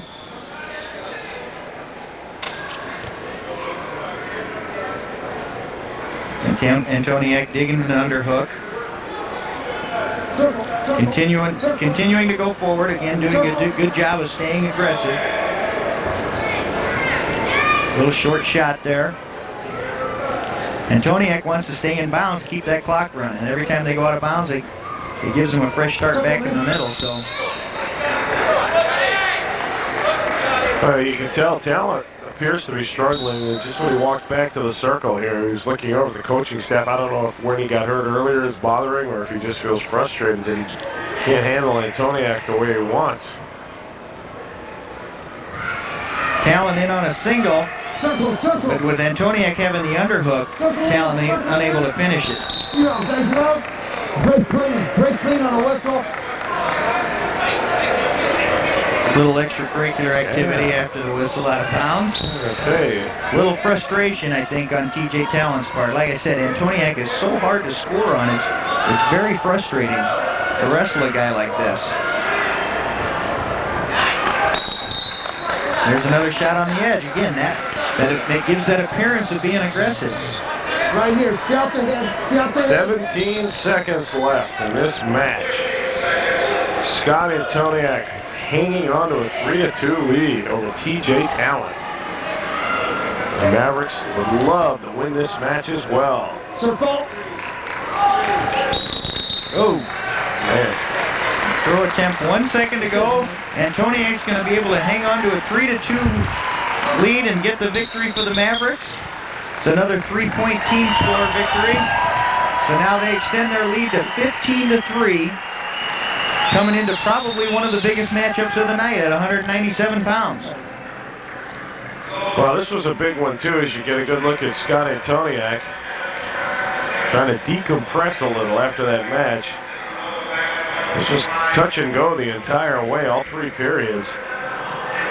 But again, this is big for the Mavericks because it extends their lead to 15-3, a 12-point advantage as we get ready for 197 pounds. And this could be a good one. Number one ranked, I'm sorry. Go ahead. I was going to say, number one ranked Jose Medina, returning All-American and a senior for the Mavericks, taking on Jeremiah Constant, who's a junior. He sits at 20-3 this year. And he is a pinner. Both of these wrestlers are pinners. So I would be, I was just about ready to say, most of the matches tonight, the biggest margin of victory has been 3 points, and that was only in 2 matches. All the other ones have been 1 or 2 point victories, and this is one that I don't expect to be that way. I wouldn't be surprised to see a fall here.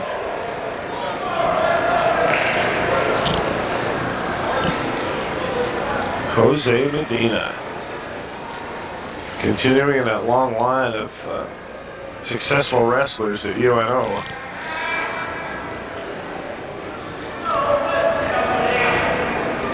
Well, we'll see what happens. As you heard RJ say, both these wrestlers are pinners.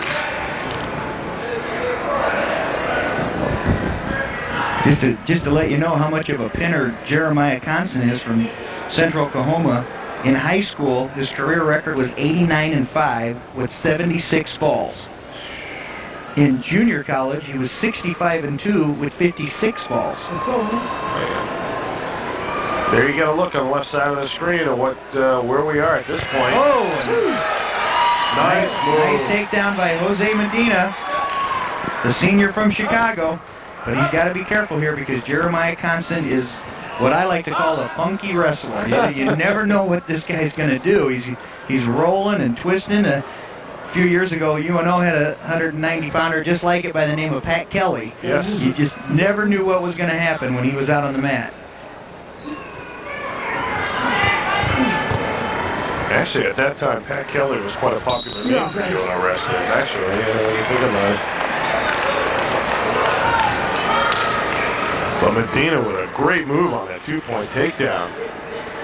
Minute 13 to go in this opening period. Both these wrestlers come from the junior college ranks. Jose Medina, there's an escape by Constant.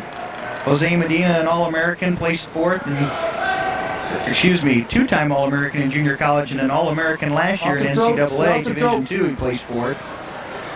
Was a conference champion last year with a record of 34-9. Low single attempt by Constant. Oh! Really nice drag out by Constant. Then went to a shot, but Medina able to scramble. Oh! Oh, that was close, too. Boy, Great action between these two so far. Man, see how quick Constant flipped See, over. guys tell me that the big guys are boring. I don't want to hear that anymore. You look at Constant reaching around here. He's looking for the big splash. That's all he's looking for. But Jose Medina, very adept at throwing as well. No change there. 10 seconds to go in the opening period. Medina with a 4-1 lead here over Constant. 5 seconds ago, Medina needs to hang on to him here. There's a look at Jose Medina's father and sister. Dad's a big guy. Jose's a big guy. Yeah, well, you're right, he is. And I might add a heck of a drywall. Oh, is that right? Oh, so you just had your living room remodeled, all right? We're at the end of the first period, and Medina with a 4-1 lead over Jeremiah Constant, which I'm going to editorialize here. I think it's a great name for a wrestler. Jeremiah Constant. Jose leads 4-1. He's got a minute 18 of riding time built up. He lets Constant go. Score now 4-2. Good shot by Constant. Oh, great action by both of these guys. Man, Jose doing it well. He's a little bit of trouble now. He gets he's able to get out of there. Now we're in trouble here. Like I said, Constant's a pinner. This is not a situation you want to be in with him. He just got 2 points for a takedown and leaving it at 4-4. Medina just powered his way out of that. Now, we got an escape for Medina, but I'm sure we got near fall points for...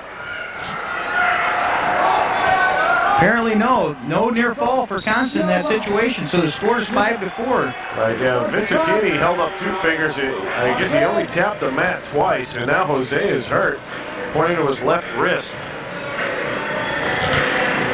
Well, we have a minute 10 to go in this period. Jose's really in pain over there. Coach David James from Central Oklahoma, I think he just wants to know how the heck they not get back points in that situation. When he bridged? No, when he kicked over, he got one stroke and he kept right on rolling through it. Well, Coach James doesn't like Tom Vincentini's explanation, but if that's how Tom saw it, he did only tap the mat twice. We got a correction here. I believe the score is now 6-4. No, it's still 5-4. Still 5-4 in favor of Medina. And Medina does have ride time at this point. Let's go to work, man. Both these wrestlers are on their feet now in the neutral position. Coming down to a minute here in the second period. So far, there's probably been more action in this one match than there was the whole duel. Oh, I agree with you. These guys really, well, like you said, when you get two pinners together, Circle, man, you're going to circle. see a lot of things. Oh, a foot sweep attempt by Medina and goes straight into a body lock. Oh! Constant steps over. Medina's in trouble. There's the fall. Medina looked to be in total control, especially with that move, and then he got himself in trouble. Matter of fact, he had Constant on an angle, and we thought maybe Constant was in a lot of trouble, but what a great move by Constant. Man.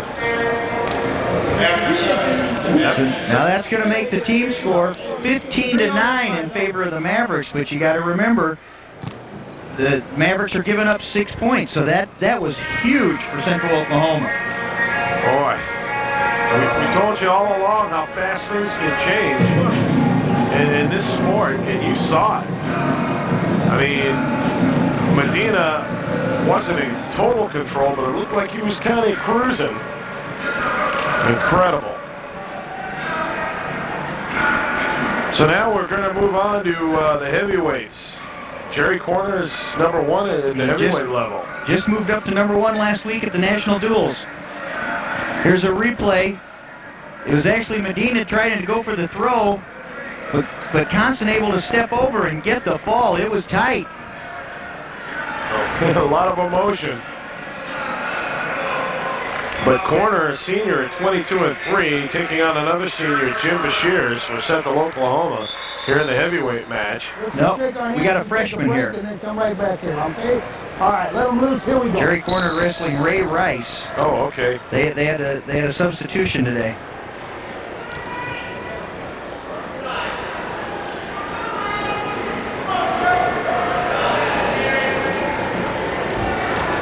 This puts a whole new slant on this. Up there. Up there. Right on the elbow. Right on the elbow. I know being ranked obviously is a personal accomplishment, and I mean it's something that all athletes strive for, to be recognized as the best at what they do. But how much does a wrestler think about that when they hit the mat, RJ? Well, the one thing that I've always said, ratings mean very little in wrestling because it is determined on the mat. It's not like, the college football ranks where it's a poll, Right. and the coaches vote on it or anything like that. In wrestling, it is decided on the mat, plain and simple, at the national tournament. So rankings mean very little. Got it?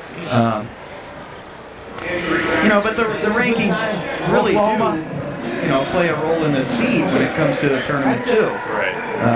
And I mean, the reason he's ranked number 1 is because he's beat all the other top wrestlers in the country. There's a look at the team score. You see the 6 points at 197 for Central Oklahoma. That pulls them within 6 points of the Mavericks, 15-9. Corner, by the way, has got a 2-point takedown, and he leads 2-0. We had a short injury timeout for Rice. Corner working for a cradle, and he's got it locked on. 2, 3. He's got Rice in trouble. There's the ball. Whoa! Boy, that changed a lot of things. Well, that's one that the Mavericks wanted, though. They expected Jerry Corner to be able to get the ball here. In fact, they pretty much demanded it of him, and he went out and got the job done. Jerry Corner, the one thing I will say about him, this year he has really trimmed down. He's in the best shape I've seen him in his 3 years here at UNO. He looks really good this year. As we're coming down to the end of the season, I think he's going to make a serious run at a national title this year.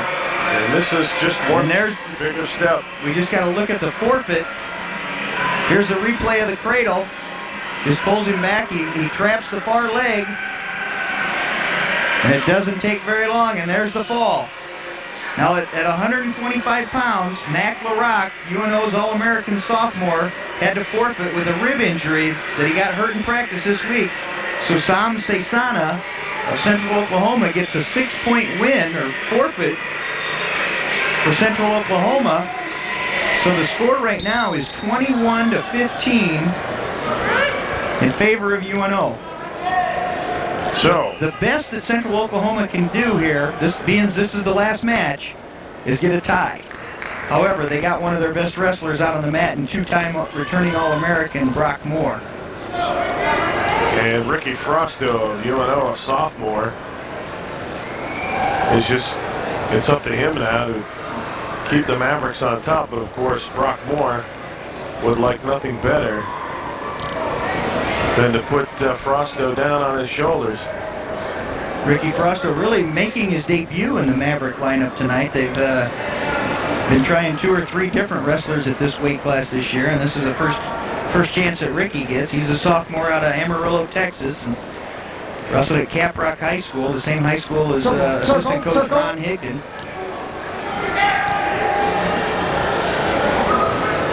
And this is a situation, you hate to say this, but the Mavericks really probably don't expect to win, but they want to make sure that he doesn't get himself in trouble and get pinned.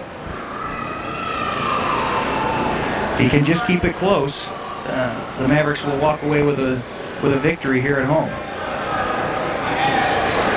That'll keep them right on the heels of Pittsburgh Johnstown, who they just lost to last week at the national duels by a score of, I believe it was 21-16. Wow. Circle in, circle, circle. And they also had a forfeit in that match. They wrestled without defending national champ Brahman Creighton. So had Brahman Creighton wrestled in that match, the outcome probably would have been a lot different, because you're looking, Pitt Johnstown ended up getting 6 points for the forfeit, where UNO normally probably would have got a 3-point win. That's a 9-point swing. Well, Frosto obviously would like nothing better than to be able to show his stuff. Even though, as you said, the Mavericks weren't expecting a lot of things out of this particular match. But he's doing a nice job. He's keeping it close. He's doing what his job is tonight. And a minute to go here in the first period. However, we haven't seen where Brock Moore's talents lie, because this long, lanky wrestler like he is, I imagine he's going to be pretty tough on top once we get down on the mat. And that's what we're going to see in about 40 seconds. No score so far. We're in the first period. Brock Moore did win by a fall last night against Nebraska Kearney. So he is a pinner. He placed 3rd last year at the national tournaments and 8th the year before. Ricky Frosto, the sophomore out of Texas, he was state champ in high school and 145-6. Wrestling in Texas, I'm sure he wrestled a lot of Oklahoma kids. They cross the border a lot down there and wrestle each other. Red River. Okay, we're at the end of the first period. No score between Ricky Frosto and Brock Moore. Mavericks have a 21-15 lead in team points. They get a good look at David James. Now this is interesting. I said Brock Moore is probably tough down on the mat. He just took the top position in his choice, so we're going to see what he does here. Like I said, a lot of times these long, lanky wrestlers can be pretty tough on top.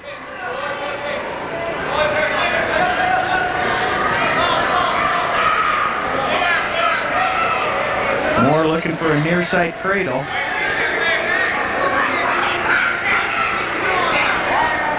Gotta turn up. Gotta work up.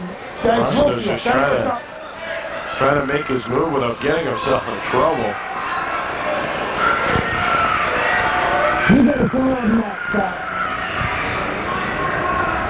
The official, Tom Vincentini, telling both wrestlers to get a little bit more active. Frosto needs to work up out of the bottom, and Moore needs to make a shot or attempt to turn him. Oh! Frosto doing a nice job getting the escape. Almost a reversal. So Frosto comes up with a point, and if they had to run out of mat, he might have got 2 more. No, here we are saying Frosto just needs to not get pinned. He gets out here and takes the lead. The other thing we got going too, it's his choice in the 3rd period. He could take down again, get another escape. He wins the match 2-0.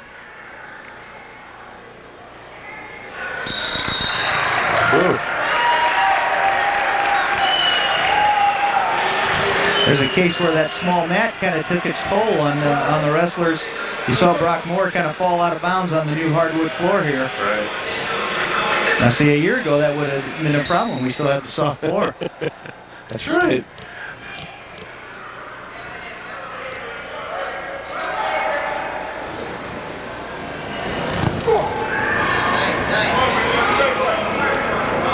You have to be wondering what's going through Brock Moore's mind right now. Well, I was just thinking the exact same thing. He's kind of in a tough situation because he knows his team wants him to pin, but he's got to think just get the victory first.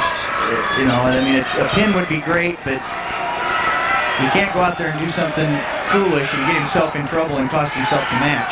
That's for sure. You know, we talked in the opening how important these matches were for seeding at the national tournament. You know, if Brock Moore were to give up a loss here and What's the leg? He just got a 2-point takedown. Now he leads 2-1. And Moore has 59 seconds of ride time. Okay, here we go. So one more second, he'll pick up a point for that if it stays that way. now it's Frosto's choice. I looked over to see what the UNO coaches wanted to do. They know Brock Moore's tough on top. They take the neutral position, both up on their feet. They don't want to give Brock Moore any more chances to work a fall in than they have to. Nice shot attempt by Frosto, and he might end up coming out with a takedown here.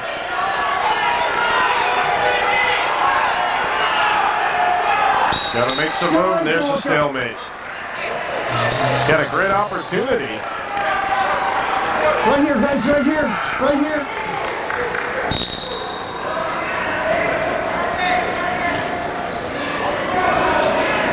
Minute 30 to go in this match. Brock Moore, Central Oklahoma, leads 2-1. Riding time not a factor as he's got 59 seconds, 1 second shy of getting riding time. Get out of that tight. You went up there. 2-1 lead for Brock Moore.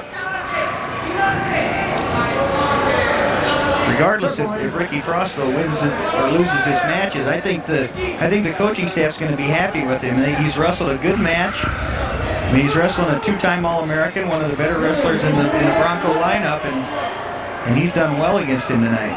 Chris Blair up on the Maverick side, just yelling encouragement to Frosto. 45 seconds. So Frosto still has an opportunity here to do something. Well, I know the Mavericks are going to be happy with his performance tonight because this has been a weight class that they've been struggling at this year. And they give Ricky his chance, and he's really made the most of it and wrestled a really good match. Circle, Lynn, circle. 15 seconds, as you can see.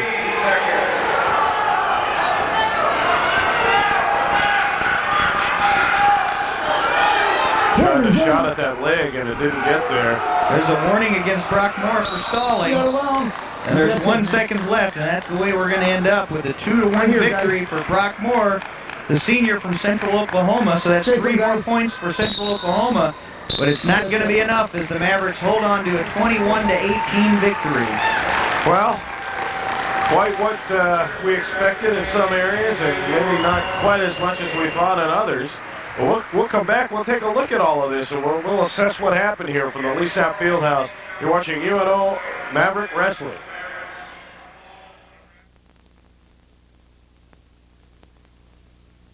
These are just some of the people and some of the events that make us who we are. The American experience uses the past we all share to help bring us closer together. Enjoy the stories that could only have happened in America. The American Experience on Nebraska Public Television and Educable, the television networks of Nebraska Educational Telecommunications. Science isn't limited to the laboratory. It's all around us. It's a part of us.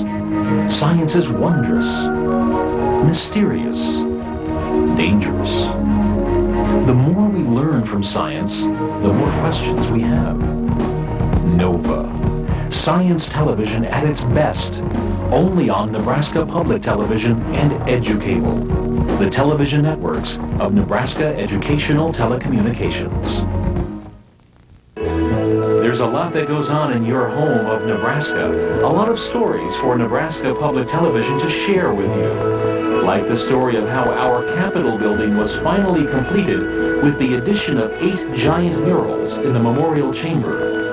Or how 2 of the world's most respected modern artists designed and placed a large-scale sculpture on the University of Nebraska campus.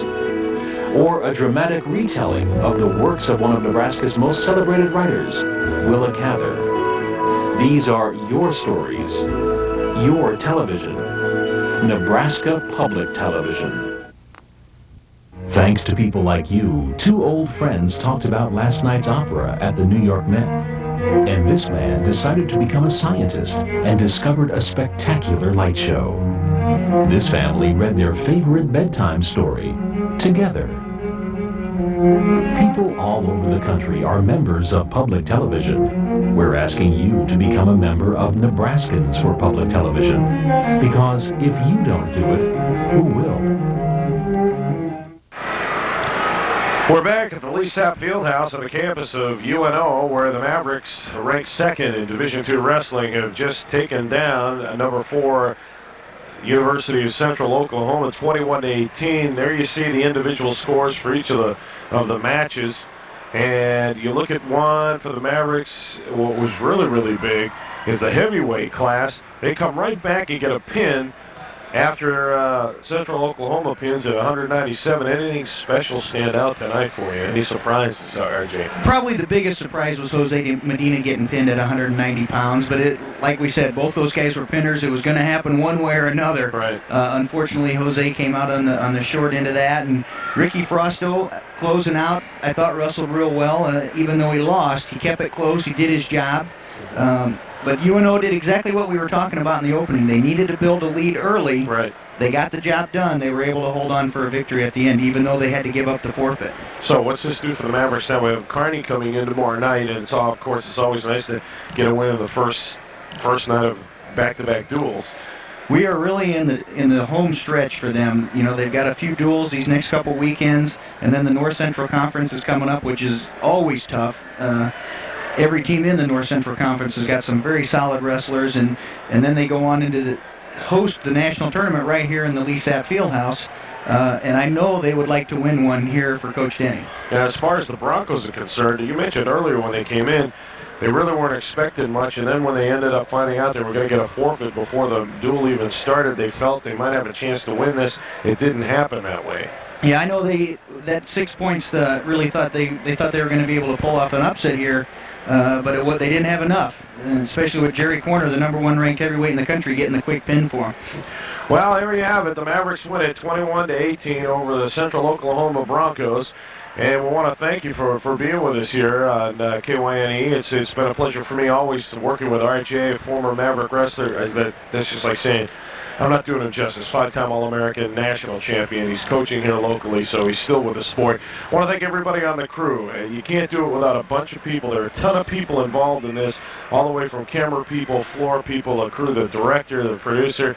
They could go on forever. Don't want to leave anybody out, but thanks an awful lot for being with us. Again, the Mavericks win it by a score of 21-18 tomorrow right here, 7 o'clock. Kearney comes in to wrestle the #2 ranked UNO Mavericks. Thanks for everything. Thanks for watching. We'll see you next time.